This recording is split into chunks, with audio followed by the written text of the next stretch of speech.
হঠাৎ কেন যুক্তরাষ্ট্রে যাচ্ছেন রনি তালুকদার? তাহলে কি বাংলাদেশের স্কোয়াডে পরিবর্তন হচ্ছে? প্রিয় দর্শক, রনি তালুকদারের এমন পোস্টে নেটিজেনদের মাঝে হইচই পড়ে গেছে। তবে যুক্তরাষ্ট্রে যাওয়ার আসল কারণ জানালেন তিনি। 2023 সালে বিপিএলে রংপুর রাইডার্সের হয়ে দারুণ এক মৌসুম পার করেছিলেন রনি তালুকদার। ঘরোয়া টি-20 সেই আসরে ভালো ব্যাটিংয়ের পুরস্কারও তিনি পেয়ে গিয়েছিলেন পরবর্তীতে। 2015 সালে প্রথম ম্যাচ খেলে ছিটকে যাওয়া রনি নিজেকে আবারও ফিরিয়ে এনেছিলেন জাতীয় দলের স্কোয়াডে।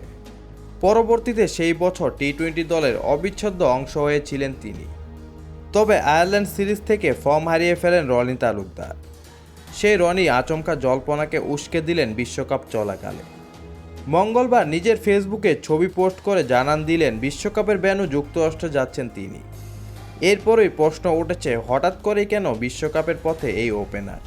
এমন প্রশ্নের কারণও আছে। ভয়াবহ দুঃসময় পার করছে জাতীয় দলের ওপেনার লিটন কুমার দাস।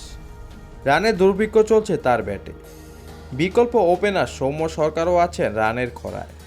অধিনায়ক নাজমুল হোসেন শান্তকেও সংগ্রাম করতে হচ্ছে রানের জন্য।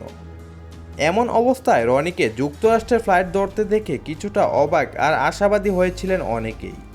তবে রনি তালুকদার জানালেন, যুক্তরাষ্ট্রে যাচ্ছেন তিনি ঘোরার উদ্দেশ্য।